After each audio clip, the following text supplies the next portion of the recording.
الله أكبر.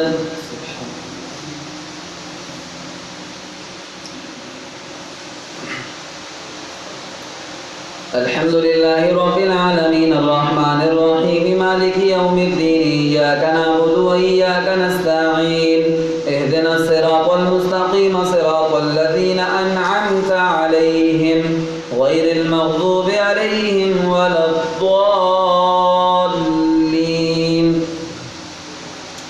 ولقد جاءت رسلنا إبراهيم بالبشرى قالوا سلاما قال سلام فما لبث أن جاء بعجل حنيذ فلما رأى أيديهم لا تصل إليه نكرهم وأوجس منهم خيفة قالوا لا تخف إنا أرسلنا إلى قوم لوط وامرأته قائمة فضحكت فبشرناها بإسحاق ومن وراء إسحاق يعقوب قالت يا ويلتى أألد وأنا عجوز وهذا بعلي شيخا إن هذا لشيء عجيب.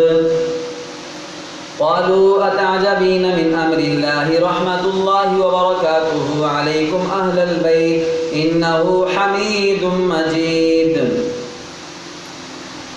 يا إبراهيم أعرض عن هذا إنه قد جاء أمر ربك وإنهم آتيهم عذاب.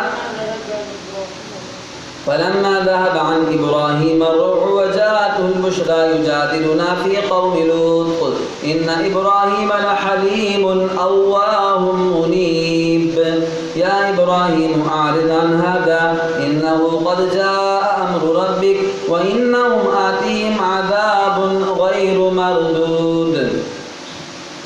ولما جاءت رسلنا لوطا سيء بهم وضاق بهم ذرعا وقال هذا يوم عصيب وجاءه قومه يهرعون إليه قال يا قوم هؤلاء بناتي هن أطهر لكم فاتقوا الله ولا تخزون في ضيفي أليس منكم رجل رشيد.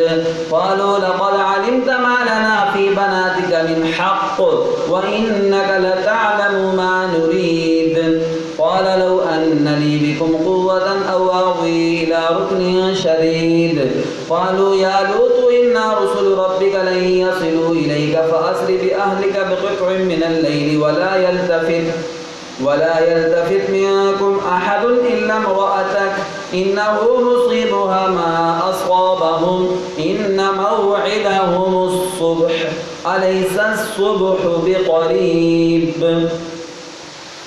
فلما جاء أمرنا جعلنا عاليها سافلها وأمطرنا عليها حجارة من سجيل منضود مسومة عند ربك وما هي من الظالمين ببعيد. الله أكبر.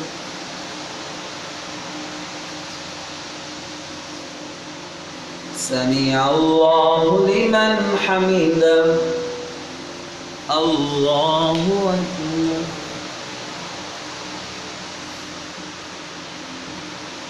الله أكبر. الله أكبر.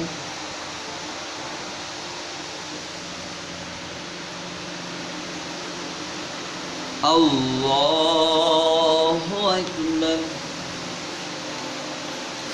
الحمد لله رب العالمين الرحمن الرحيم مالك يوم الدين إياك نعبد وإياك نستعين اهدنا الصراط المستقيم صراط الذين أنعمت عليهم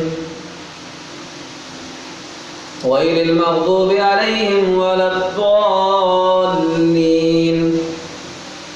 وإلى مدين أخاهم شعيبا قال يا قوم اعبدوا الله ما لكم من إله غيره ولا تنقصوا المكيال والميزان إني أراكم بخير وإني أخاف عليكم عذاب يوم محيط. ويا قوم أوفوا المكيال